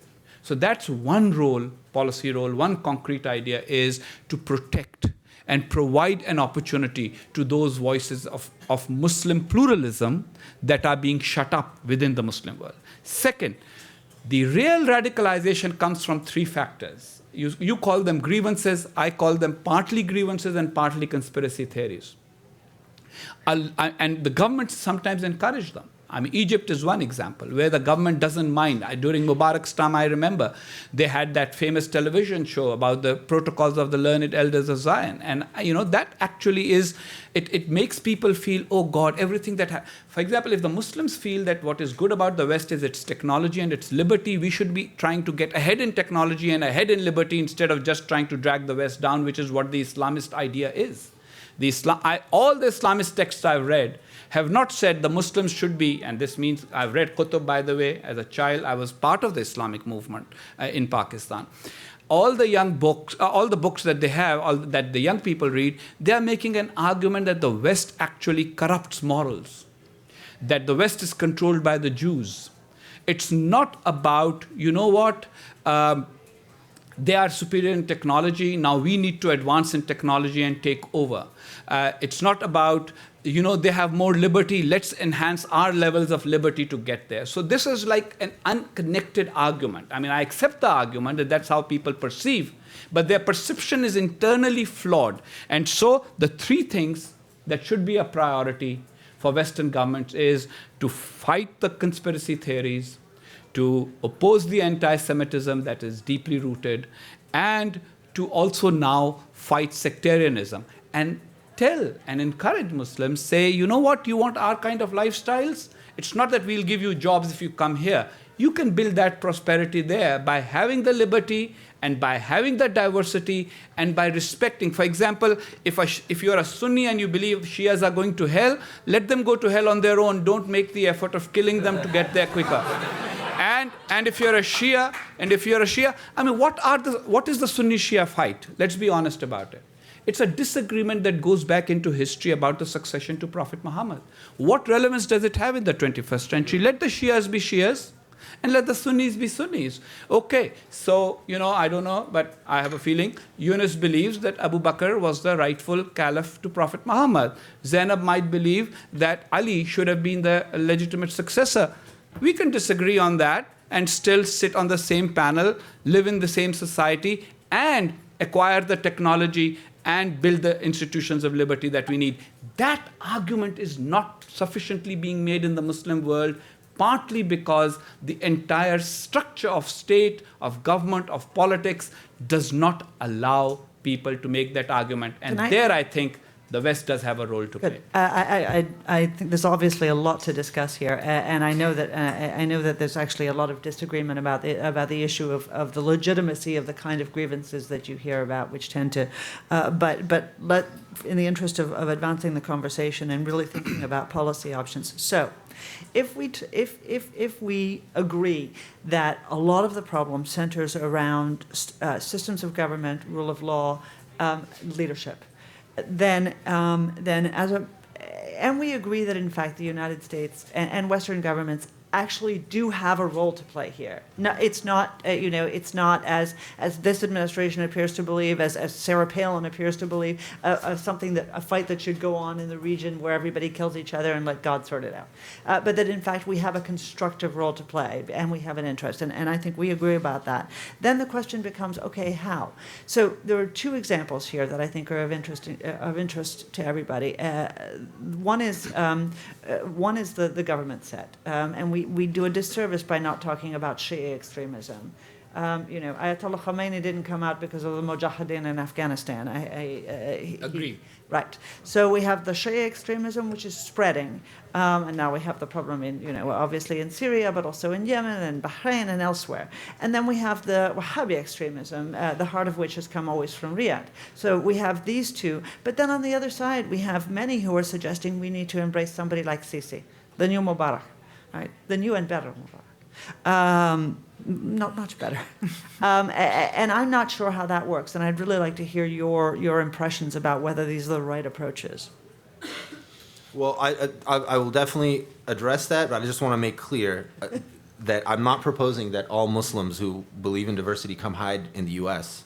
and publish their books here. I was actually proposing that we support that kind of environment being created. So I think we're actually saying the same thing. On the issue of whether or not we should support a particular leader in Sisi or not Sisi, I think that a lot of the Sisi focus now is really about a coincidence. It just happens to be that you have a new president in Egypt who has been consolidating power, and he is focused on creating a counter narrative to all hues of Islamists, and they're not all the same. And definitely, there's a huge distinction between civilians who are trying to pursue a civilian approach and people who are essentially terrorists. That's Egypt's beef. For the U.S. to go in and sort of give Sisi added support is going to do two things. One thing, whether you like what he's doing or not, it completely delegitimizes what he's trying to accomplish. I very highly doubt that Sisi wants U.S. policymakers to say, look at Sisi, he's awesome. This is how we're going to fix Islam. And I'm not somebody that's, clearly you can tell from my previous comments, state-sanctioned religion, I don't think that's a sustainable option. And I think actually the traditional history of Islamic jurisprudence and Islamic states, et cetera, have proven that that's not a sustainable option, because when power has tried to co-opt that process, the process loses credibility and the power makes really bad decisions. That's just been consistently the case. So what we should do is focus more on the ecosystem. What are the things that push people in Egypt to reach a conclusion that I want to join the Muslim Brotherhood to go to heaven?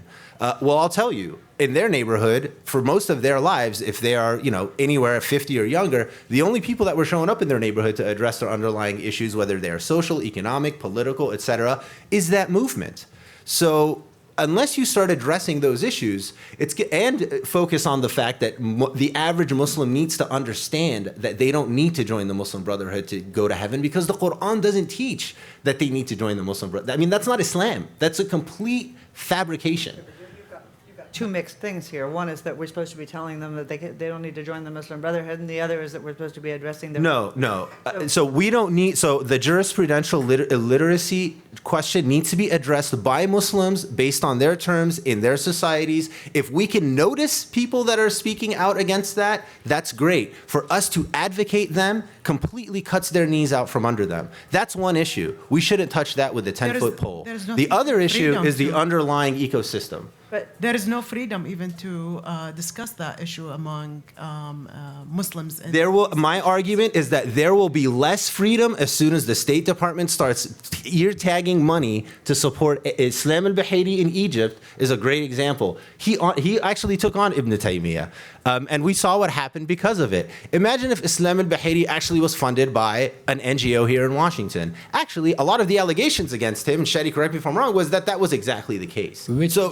Which is why it's so important to transform the whole environment in which conspiracy theories thrive. Okay, how? How? I'll come to that in a second, but let me set something right on the historic explanation. The truth is that in Islamic history, the rulers' way of approaching religion has almost always prevailed. It was Al-Mamun and his Inquisition that ended up finishing off the Mu'tazila. It was the fact that the Ottomans were Hanafi that made vast tracts of Islam, of the Muslim world. And no, you're not, because the way we are understanding it is that state-sanctioned religion is what ended up prevailing everywhere. For example, it's Saudi Arabia and its embrace of Wahhabism. So my argument is let's not support more state-sanctioned religion. Hold on. First, let's get the history right. You say that in Islamic history, state sanction has not led. My argument is that state sanction is what has actually created the domination of a certain point. You're misunderstanding my argument. My argument is not that. My argument is state-sanctioned religion produces unadmirable outcomes. Okay. So we should not support state sanctioned. That's clear. That's a different thing than saying that in Islamic history, state-sanctioned religion hasn't prevailed. No, I didn't say it hasn't prevailed. I said it has consistently produced problematic outcomes. Now, my argument would be that the real problem in the Muslim world comes from a narrative that is rooted in a total misunderstanding of the rise and fall or rise and decline of Islam. It's a ahistoric argument. if you read fundamentalist literature, a lot of it is actually a very sort of parsed explanation of why we are where we are, oversimplifications, such as, for example, those you find in Milestones. And this oversimplification that a young man feels that Islam is under threat or Islam is in danger, and therefore I need to do something to protect it. So that the space for making the counter argument cannot come in the present environment, at least in the Middle East. In Indonesia, you can have multiple voices. In India, you can have multiple voices. In Bangladesh, occasionally a person will get stabbed for his views, but the state will be trying to protect the people who have diverse views. In the Middle East, it's not the case. In the Middle East, it's state sanctioned, which is can be Sisi version or it can be the Saudi version. And then there is all these movements. Counter movements to these can flourish only if they have. The legitimacy question is a good question. You raise a very good point that in the present environment, anybody who has support from outside will not have legitimacy. I have 100% agreement with you on that one. But that said, I think that in terms of allowing the pluralist ideas to cross-pollinate, say, for example, Abdul Rahman Wahid's views from Indonesia appearing in the Middle East, and actually Middle Easterners, for once, taking a deep breath and saying, you know what, we are not the only Muslims in the world. Just because we were born into the Arabic language does not make us superior. And therefore, there are other voices on Islam. It's not just Al-Azhar. There are more modern Islamic seminaries that exist in the non-Arabic world, and we need to start hearing their voices. And there, if facilitation can be provided, and I'm not talking about the State Department or any US government branch doing that, because the US government generally tends to do things inefficiently and incompetently. we are talking about policy options for the US, which means a broad range of options, a broad range of actors. I think that delegitimizing and countering the narrative of anti-Semitism, the narrative of conspiracy theories, and the narrative of sectarianism, and the distorted explanation of Muslim history. We were great until the colonialists came. Not true. The fact is, we did not become weak because we were colonized. We were colonized because we were weak. The Muslim world's decline has to be understood by Muslims. And there, I think, there is a role for American academia. There is a role for American non-governmental organizations. There's a role for foundations. There's a role for think tanks.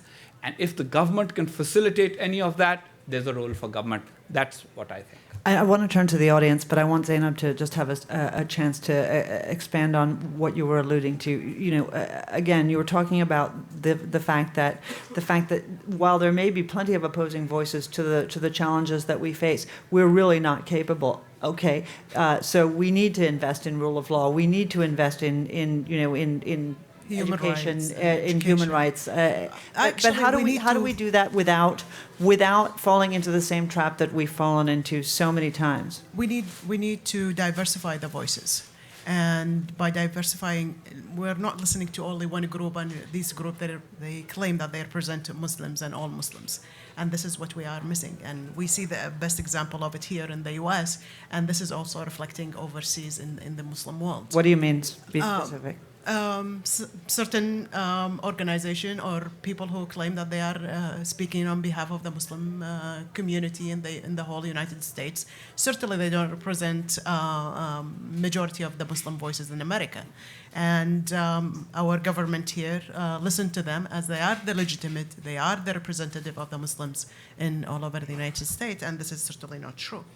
There are many different options that we need to take into consideration, and we need to tackle the issue of extremism and radicalism from many different directions.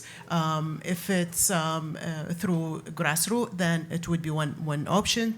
The second one, if we need to use military option to overcome the the radical extremist groups such as ISIS and Al-Qaeda and many other people, then this is another option that we need to eliminate that, because we cannot be always the victims in paying people's lives as a token to their ideology. And this is showing us as a weak country not being able to take a strong stand against all of these radical groups. And unfortunately, I think Muslims are now realizing that these groups are their first enemies, and the U.S. is watching. And the conspiracy theory again, and I agree with Hussein here. It's looming around that, because they said, well, America is now supporting all of these radical groups by just watching and not taking any strong action to overcome this problem. Let's open it up to questions. I'm sorry, there's so much to talk about. Please, I'll call on you. You know what the drill is. Wait for the mic, identify yourself, put your brilliant statement in the form of a question. Young man back here, right next to the mic. Thank you. Gerard Robinson with AEI. I've been involved with school choice for 20 years, particularly school vouchers. In the 1990s, those who were against school vouchers said we shouldn't publicly fund KKK schools. After 9/11, they said we shouldn't use publicly funded schools money to fund religious radical Islamic schools. My question is, with the current growth in publicly supported scholarships to include vouchers, tax credits, and education savings account, what recommendations do you have for us to broaden the discussion about how Muslim schools can be a part of the solution of educating American students and expanding opportunities for the least those who can afford it? Which one? I mean, I'm not an expert on education or voucher schools, but one thing that we haven't mentioned here, I mean, Zainab, you definitely alluded to it to some degree, is the American Muslim community. They are one of the most effective, I think, voices, at least from within the United States, that could address some of these issues. The good news is, both in the polling that we've done at Gallup and many other organizations have done, the good news is that the Muslim American community actually, socioeconomically speaking, educationally speaking, and sort of perception-wise in terms of local issues, current policy issues, they're actually a very successful group of people. The challenge with this successful group of people is another issue that Zainab alluded to, is they don't necessarily have the structures within their community that have been effectively able to sort of bridge from their local experience to the national conversation. Certainly, that's not to disparage Muslim American organizations. Many of them are very well-meaning. They're doing the best they can. But the reality of it is that you're dealing with a very, very diverse community. And the 2 or 3 acronym organizations don't effectively, I think, represent all views within that. The other thing is the problem that we are seeing a lot in the curriculums that we have. Since we have freedom to publish and teach whatever we want, this is a big deal. A few years ago, we looked into some of the curriculums that some of these Islamic schools teaches here, and it's full of anti-Semitism, hatred, and violence. And we're not talking about something happening overseas. We're talking about something happening here in the U.S., and this is a great danger. Also, on the other hand, what we are seeing and noticing in college campuses these days, and it's been, many of the Islamist groups are taking places, and they have their own organizations and clubs on college campuses that actually what they do is encourage Muslims who are native Muslims to become more radicals if they are not, and more extreme. And if they are not Muslim, they encourage them to convert to Islam. But which teaching of Islam, the extreme way of teaching that, and encouraging many young people to even go overseas to join many radical and extremist groups. And this is a problem that we are noticing and seeing. We have a program in college campus called Project Noor to work with young people, Muslim people on college campuses. And these problems that we are detecting in many campuses here, and we're seeing a lot of young people being harassed by these radical groups on campus and not being able to practice their life just like any ordinary American young students. Yep, over here. Yvonne Pliss, I'm a reporter with the Daily Caller News Foundation. I'm glad we've moved toward Muslims within the West, because we were talking for a while about them as though they're mutually exclusive categories. Prime Minister Cameron, in his speech yesterday, and others have spoken increasingly about being more proactive. I write a lot about radicalization and recruitment, about the ideological component of countering recruitment by extremist groups and so on. I think there's already a consensus, a disagreement on the panel, rather, that it's difficult for government to enter that ideological sphere, especially when it's dealing within its own borders. It's perhaps even more fraught than internationally. So law enforcement certainly has a role to play, but what, in the panel's opinion, is the role of government, the extent of the government's ability to work with its own citizens on the ideological stage? Zainab, you want to take? Yeah, I think. Look, I think it's different. How about you? Yeah, You're not- no, he's not a citizen now, so you can't comment. Please, no talking. Look, it's there's no one answer. You know, there's a lot of debate now about the CVE program, obviously. Countering violent extremism. Countering violent extremism. And just for those that aren't familiar, the debate really is you're not being as specific as you can about the fact that it is Muslims who are committing the acts we're trying to stop. On the other side, people are saying, well, only inviting Muslims to a summit that is just blandly called Countering Violent Extremism kind of sends the message that they are focused on Muslims. So I think that debate is actually wholly unhelpful because it continues this sort of polemical back and forth about where are the condemnations on one side, which is ludicrous because if you go to any Muslim organization's website today in 2015, there's nothing but condemnations on it that date back probably a decade. And then on the other side, you know, Muslims Islam is peace. This has nothing to do with Islam. Leave the Muslims alone. Look, it's different in different places. I would say local more than federal.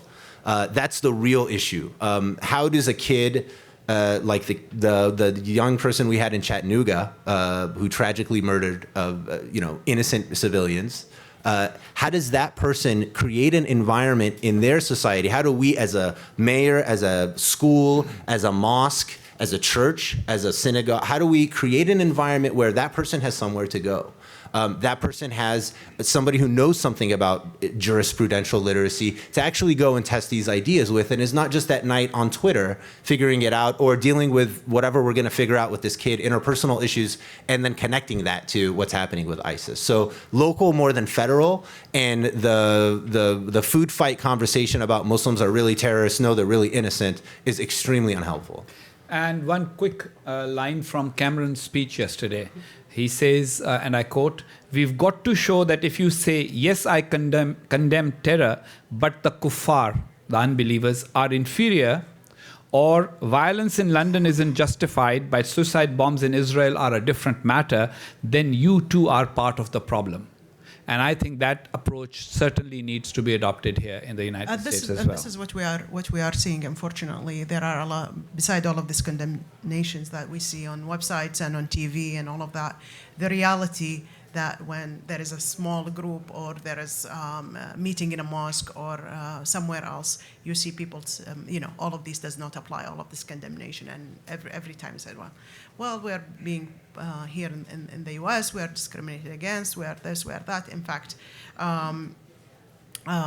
as Muslim living in America, we have all the rights and just like any other citizen, practicing and doing whatever we want.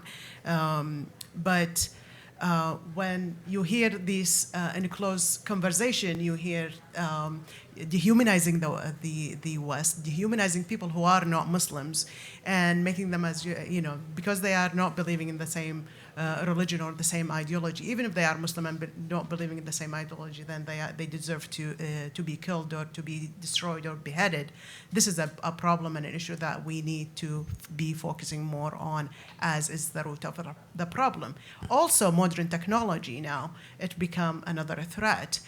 Social media, recruitment of young people and men and women, that they've been brainwashed by all of these different websites, individuals who are working very hard to recruit people from the West, specifically highly educated, to go and fight alongside with all of these radical groups, such as ISIS in the Middle East or the Muslim world.